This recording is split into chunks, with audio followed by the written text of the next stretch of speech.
La semana estuvo marcada por el triunfo de la derecha que reivindica a Pinochet en Chile y por la amenaza de invasión a Venezuela por Donald Trump.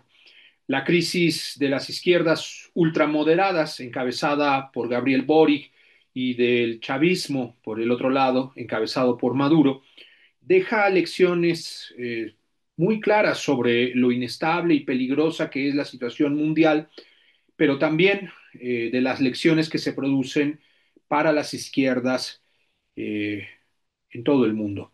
De eso hablo hoy aquí en Descifrando la Política, nuestra videocolumna semanal en el canal de Jesús Escobar Tobar. Yo soy César Pineda, soy profesor investigador, sociólogo, latinoamericanista, politólogo y también activista desde hace mucho tiempo. Mi nombre es César Pineda y hablaré precisamente en dos partes de lo sucedido en Venezuela y sobre todo hacer una reflexión sobre las izquierdas, que aunque la noticia en Chile es muy lamentable, creo que nos enseña precisamente el horizonte de las izquierdas hoy en el mundo y también lo que no está resultando y hacia dónde puede dirigirse también la izquierda.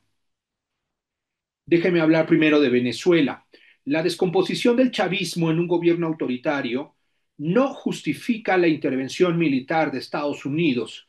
No es muy complicado entenderlo. Parece que las derechas quisieran confundirnos con esto. No solo porque sea ridículo pensar que Trump realmente le interesa la democracia y no el petróleo, sino porque al justificar a aplastar a un gobierno latinoamericano por la vía de las armas, se acepta el autoritarismo estadounidense y su papel de policía mundial y mando despótico. Para terminar con el autoritarismo venezolano, no podemos aceptar el autoritarismo mundial estadounidense. Punto. No hay discusión. Estados Unidos no tiene el derecho de intervenir en asuntos de otros países.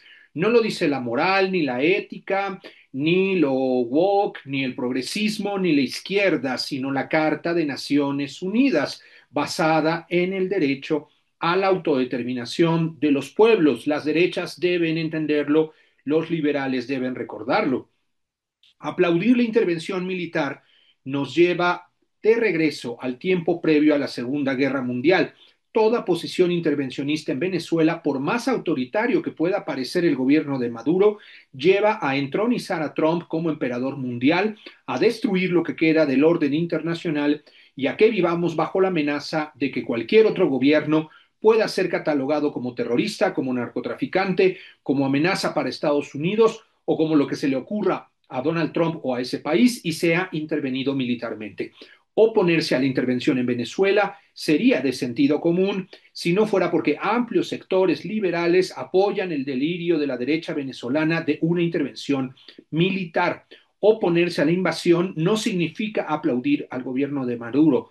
Al menos 10 millones de personas nos movilizamos en 2003 contra la invasión de Irak. Nadie, en verdad nadie, defendíamos al sanguinario régimen de Saddam Hussein. Y todos los millones de movilizados en Europa y América Latina sabíamos que la invasión era totalmente ilegal e ilegítima. No más sangre por petróleo era una de las consignas que muy bien hoy podríamos repetir para Venezuela. La justificación de la invasión debe ser rechazada como vulgar propaganda de derechas. La posición de México llamando a la ONU a que intervenga y a ofrecerse el propio México como mediación es una posición correcta, es una posición que debemos defender, es una posición que debemos explicarle a otros y a otras. Los ataques del periodismo, influencers y académicos contra Sheinbaum no solo son irresponsables. Entre 1965 y 1990, según el informe final del Mecanismo para el Esclarecimiento Histórico en México, el Estado autoritario mexicano fue responsable de 1.063 ejecuciones extrajudiciales, 385 víctimas de masacres, 2.237 víctimas de tortura, 2.287 encarcelamientos por motivos políticos, 4.000 detenciones arbitrarias y 216 víctimas de exilio. A pesar de esta numeralia del terror del autoritarismo mexicano, a pesar de ello, a nadie en toda la izquierda, que fue la que más víctimas tuvo en esa larga noche autoritaria, hubiéramos pedido jamás la intervención extranjera para sacar al poder al Partido Revolucionario Institucional. Cualquier festejo, petición o anhelo de invasión es una locura que juega con el fuego de hacer arder a Latinoamérica con tal de vencer a los gobiernos progresistas y eliminarlos como opción política. Aunque eso le dé más poder a Estados Unidos, empuje hacia la guerra y a la guerra civil en Venezuela y hacia el caos regional. La libianización de Venezuela, lo que es mismo que sucedió en Libia, no debería ser una opción ni siquiera en las mentes más irresponsables, por más críticas que se puedan tener al autoritarismo del gobierno de Maduro. No se soluciona el autoritarismo venezolano con el imperialismo yanqui. Punto. Ahora bien, si cerramos esto de Venezuela, del otro lado, tenemos que la vía electoral le ha abierto la puerta a la derecha extremista en Chile. Y ahí cabe explicar lo que sucedió, no tanto por entender en Chile, que sabrán mejor los chilenos, sino por entender lo que está sucediendo en el mundo a nivel de las extremas derechas y lo que representaba el proyecto de Gabriel Boric y sobre todo que estaba fundado en el estallido social, quizá el más importante en toda América Latina, en el 2019. Al menos para mí, la derrota del progresismo no se dio este fin de semana en la segunda vuelta a las urnas, sino en el rechazo a la nueva constituyente en 2022. En toda esta semana, muchas voces han responsabilizado a Gabriel Boric de esta derrota. Por supuesto, estoy de acuerdo con todas ellas. Boric, al alinearse a un republicanismo ultramoderado de tintes liberales, se convirtió en el progresismo latinoamericano más deslactosado, más descafeinado y más gluten free de todo el continente. Entre más moderada es la izquierda, más se parece al neoliberalismo, y en el caso de ese país, una opción de este tipo ya había sido vivida por los chilenos con los llamados gobiernos de la concertación. Yo he hablado en otras ocasiones de lo que considero fueron las democracias de mercado, democracias reducidas a procedimientos electorales mínimos para que las élites rotaran mientras el mismo modelo económico se repetía una y otra vez. Gabriel Boric, al quedar al frente de la coalición multicolor que lo llevó al poder, no entendió que era precisamente esa democracia de mercado la que se había hundido en el estallido social de 2019, que las calles, aún sin tener un programa ni un horizonte definido para sustituir el sistema que se estaba hundiendo, lo que le reclamaban era el fin no solo del modelo económico neoliberal, sino el fin de una forma de hacer política en las democracias y de las democracias de mercado. Así también planteaban el final del papel que las izquierdas socialdemócratas jugaron a legitimar la simulación democrática de esas democracias de mercado. Sin lugar a dudas, en vez de representar el manotazo del estallido por el fin de la democracia de mercado, Boric quiso jugar el viejo juego de esa democracia. La misión de Boric con la nueva constituyente era la refundación del pacto social chileno a favor de las clases trabajadoras, de las clases subalternas, de los excluidos, de los pueblos originarios, del pueblo mapuche y en contra de los poderes que después de la era de Pinochet habían logrado triunfar estableciendo la Pax pinochetista neoliberal gobernada por la democracia de mercado. El hartazgo chileno representado en el estallido fue la palanca de emergencia del pueblo chileno para frenar de golpe esa estructura que favorecía a los ricos, a las grandes corporaciones chilenas y sobre todo producía la mercantilización de la vida que iba del transporte al agua y del trabajo a la educación. Boric, sin embargo, al encaminarse en una agenda tímida de cambio, no solo traicionaba el estallido, sino la oportunidad de derrotar a las fuerzas que habían dominado Chile durante casi 3 décadas. En la Araucanía jugó a la continuidad represora contra las organizaciones mapuche radicales. En la gobernabilidad jugó al republicanismo y el diálogo con las fuerzas conservadoras y de derechas. Jugó entonces a la moderación para poder gobernar y al hacerlo se quedó sin el apoyo de quien lo había llevado a la presidencia y sin el obvio apoyo de las derechas. quedó atrapado en su propio juego demócrata cuando las calles habían ardido exigiendo el fin de ese juego. Con la derrota de la constituyente, sin embargo, se perdió la oportunidad de reestructurar a Chile, aunque como verá usted no tengo una opinión muy favorable para la forma de hacer política de Boric, me rehúso a explicar el fracaso chileno solo a partir de un personaje o de un líder. Generalmente me gustan mucho más las explicaciones de procesos sociales. Podemos afirmar también que el estallido social de 2019, y esto sería grave, no fue suficiente para dar fin al régimen neoliberal que hoy no solo va a continuar, sino que se desliza hacia la extrema derecha.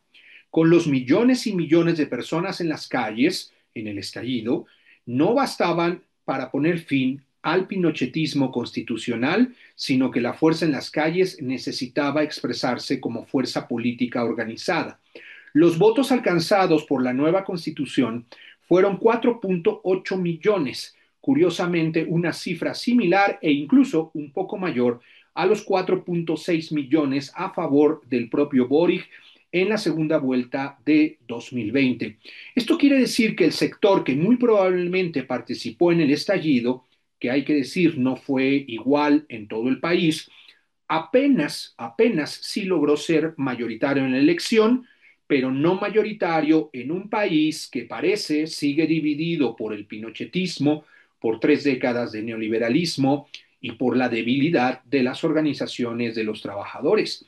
De hecho, a pesar de que toda la semana los analistas de izquierda se han centrado en las críticas a Boric, a las cuales, como he dicho, me adhiero, han pasado, sin embargo, por alto un dato relevante. La comunista Janet Jara, quien fue ministra del Trabajo en el gobierno del propio Boric, obtuvo en porcentajes absolutos más votos que el mismo Boric y que el voto a favor de la constituyente. Esto parece entonces no ser un hundimiento de las fuerzas progresistas de izquierdas, sino el crecimiento del voto por las derechas, que es distinto. Es decir, muchos de los electores que habían votado por Boric y a favor de la Constitución no abandonaron a Jara, sino que ha crecido la derecha con más gente. Veamos de dónde vienen esos votos. Para ello hay que entender que los formatos de la votación en Chile han cambiado 3 veces en ese país en las últimas décadas. Hasta 2012 en Chile el voto era obligatorio, pero solo después de inscribirse en el padrón, cuyo registro era voluntario. Sin embargo, ese esquema hacía que los jóvenes y los sectores empobrecidos generalmente pues no se inscribieran y por tanto no acudían nunca a las urnas. Luego de 2012 se invirtió el esquema y la inscripción al padrón era automática y el voto ya no era obligatorio. Pero después del estallido se promovió una reforma que consideraba que había una crisis de representatividad al hacer la inscripción al padrón es automática, pero el voto otra vez obligatorio.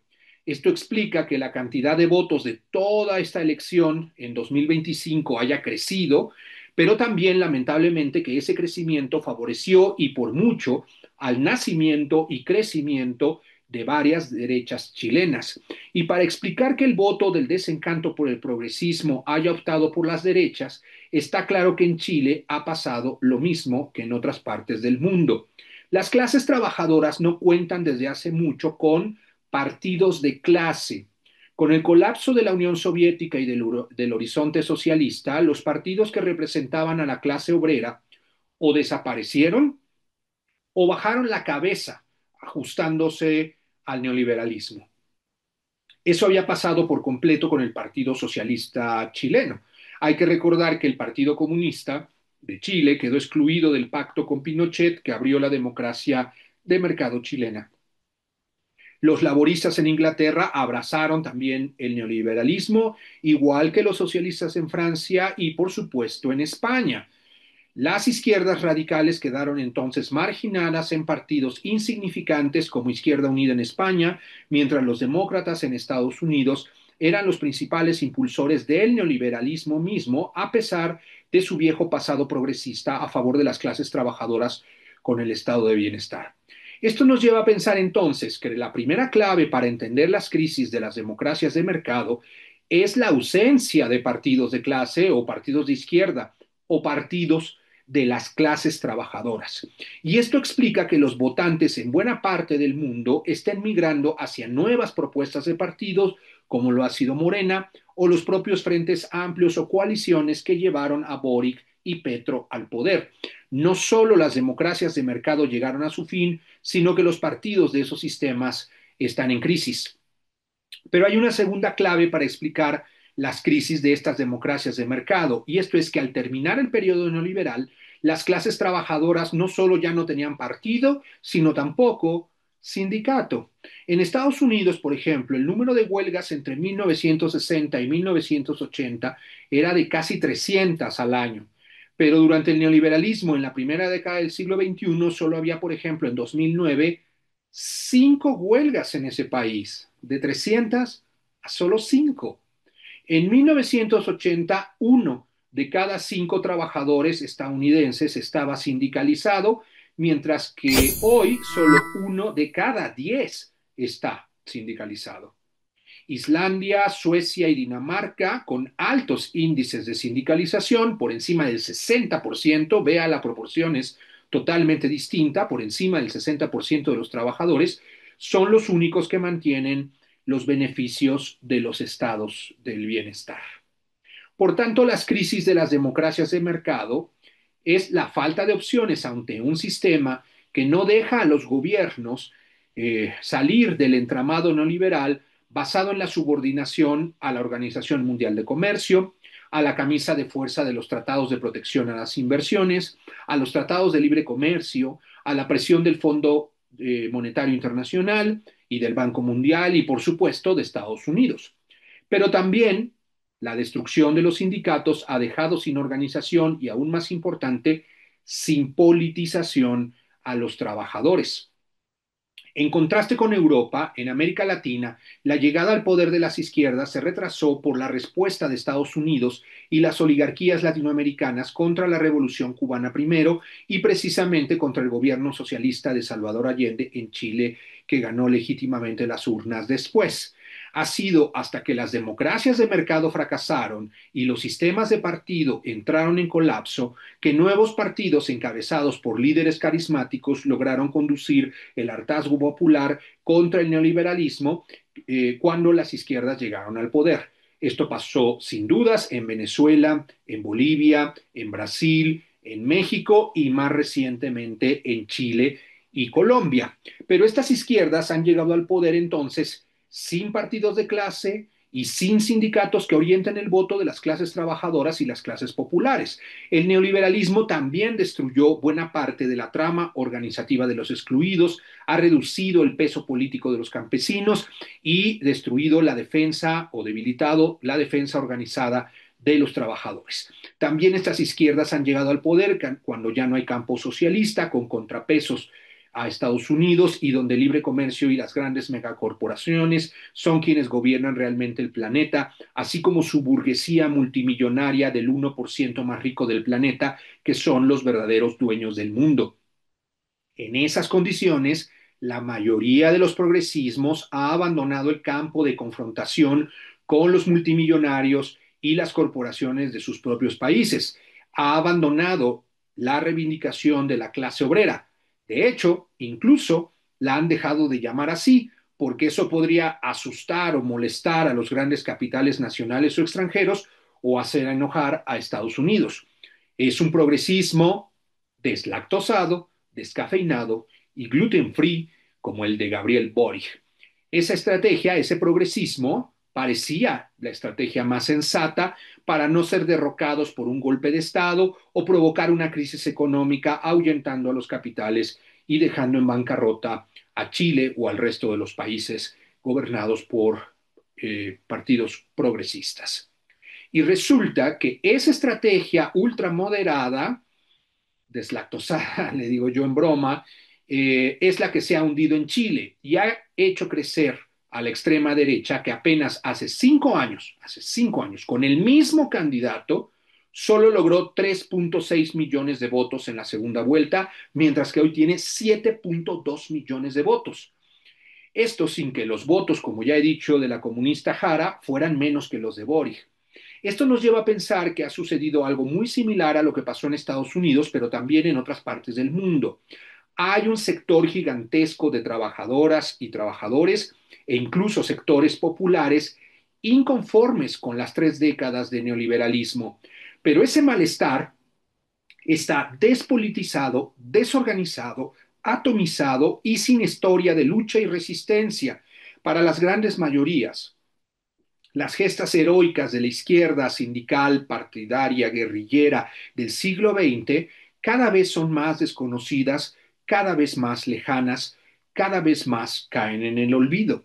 Enormes sectores de la población rechazan lo que ha dejado el neoliberalismo. Es decir, el neoliberalismo se ha hundido, pero a la vez la debilidad de las clases subalternas, sin autoorganización, sin sindicato, sin partido, sin memoria histórica, sin politización, sin debate, sin organización, las hace depender en exceso de los liderazgos progresistas que emergen para dirigir su rechazo antisistémico hacia una nueva forma de gobernabilidad y de hacer política. Pero es aquí donde es crucial entonces lo que hacen los nuevos liderazgos. Si la izquierda no encabeza la lucha contra el desempleo y los trabajos precarios que dejó el neoliberalismo, entonces la derecha la usa para atizar la inseguridad, culpando a los extranjeros y los migrantes, movilizando el odio contra ellos como si fueran los responsables, y no el libre comercio que destruye las industrias nacionales.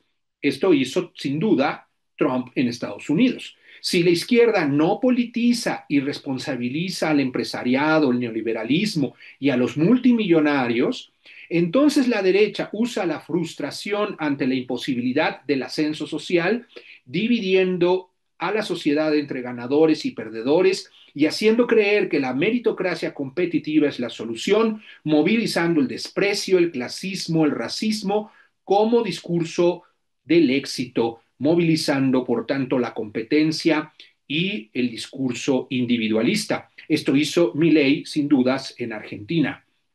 Si la izquierda no critica el mercado donde opera la ley del más fuerte y donde los poderosos siempre ganan, entonces la derecha usa los efectos excluyentes del mercado, culpando a los estados del bienestar y los derechos a la salud, la educación y la seguridad social como si estos fueran responsables, en vez de los pocos impuestos a los ricos y el gran control empresarial, generando un discurso de odio contra los subsidios, los apoyos solidarios y las políticas de asistencia que ya eran comunes en el siglo XX y que hoy son ferozmente atacadas por las derechas. Esto hace sin lugar a dudas la derecha mexicana.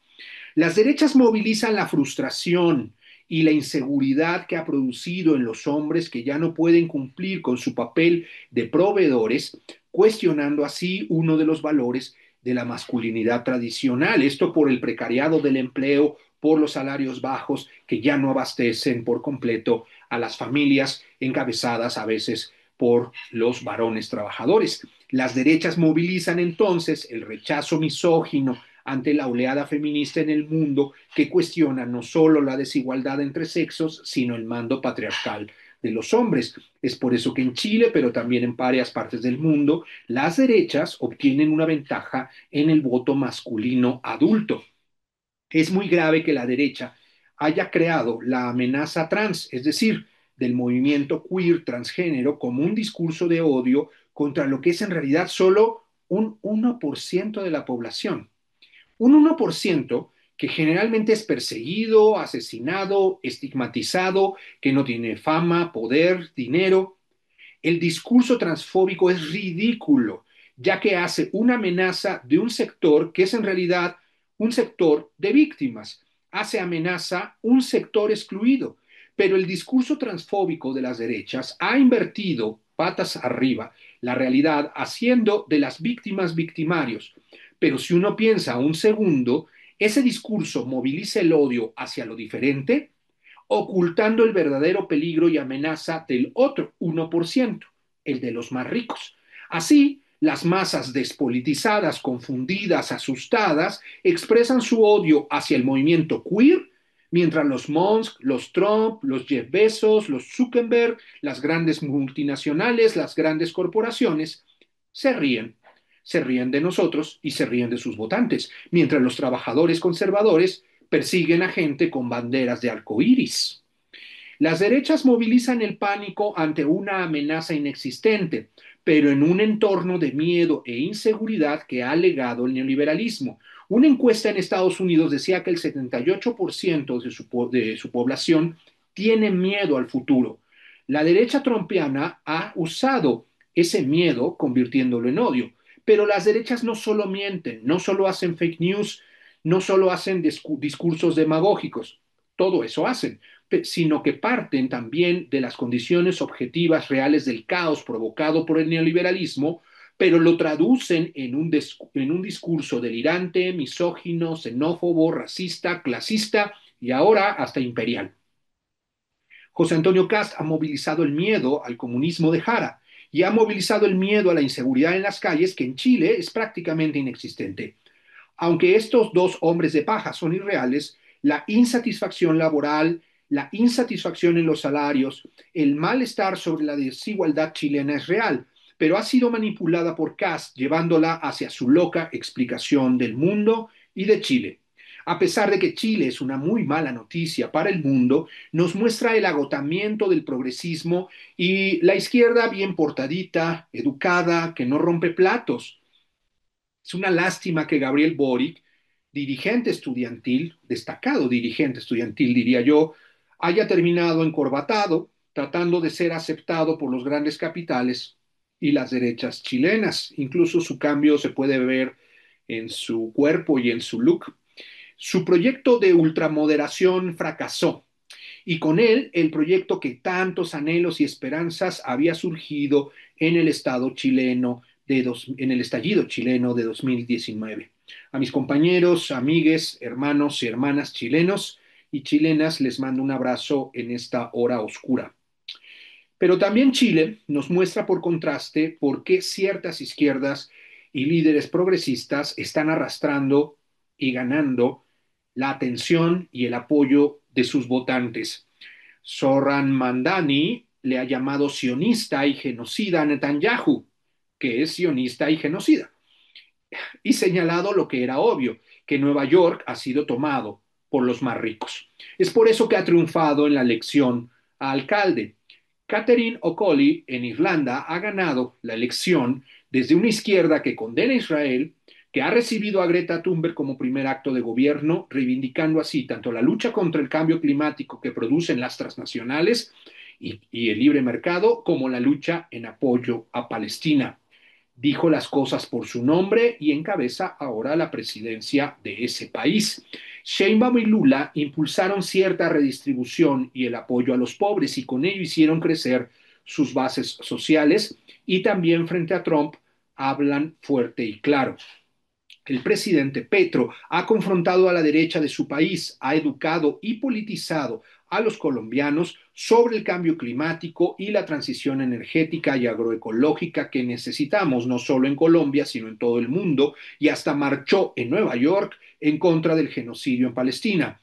Hoy la candidatura de Iván Cepeda por el pacto histórico ahí en Colombia es el primero, esa candidatura es la primera en las encuestas y quizá Cepeda es el posible sucesor del propio Petro. Todas estas señales de que algunos líderes han comprendido de que las reivindicaciones de la izquierda deben regresar al discurso público son positivas. Es positivo que se debe volver a hablar de socialismo, que se debe criticar a los más ricos, que se debe señalar y criticar al mercado, que se debe hablar de las clases trabajadoras, de la clase obrera y quizá de la inevitable lucha de clases.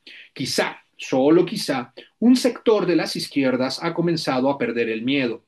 Pero falta aún que desde abajo regrese la autoorganización y la politización histórica que las izquierdas siempre hicieron, siempre hicimos, escuela por escuela, barrio por barrio, ejido por ejido, fábrica por fábrica. No es suficiente que la clase política nos marque el rumbo. Es indispensable que desde abajo Volvamos a decir sin miedo lo que queremos, un mundo más justo, libre e igualitario, pero también que para lograrlo necesitamos señalar a los responsables que son un obstáculo para ello, es decir, señalar a la clase dominante. Hoy más que nunca, frente al desastre que vivimos en el mundo, frente a la amenaza imperialista, frente al ascenso de las derechas, nunca ha sido más necesario decir y repetir para todos, todo, otro mundo es posible. Muchas gracias por escucharme. Yo soy César Pineda. Puede encontrarme en redes sociales. Puede encontrar mi página enriquepineda.info.net, donde están todas mis publicaciones. Y nos vemos en la última emisión de este año de Descifrando la Política la próxima semana aquí en el canal de Jesús Escobar Tobar.